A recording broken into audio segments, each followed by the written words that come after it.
இந்த சித்ரா பௌர்ணமி என்பது சித்திரை மாதத்தில் வரக்கூடிய பௌர்ணமி.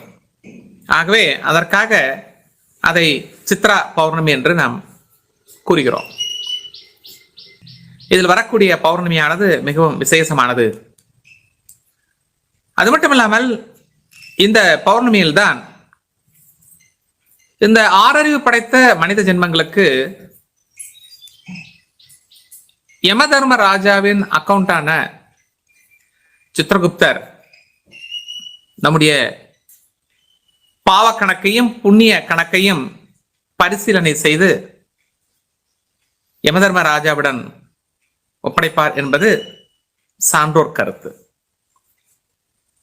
ஆகவே அன்று ஏதாவது உங்களுக்கு பிடித்த கோவில்களுக்கு சென்று மனதார சித்திரகுப்தரையும்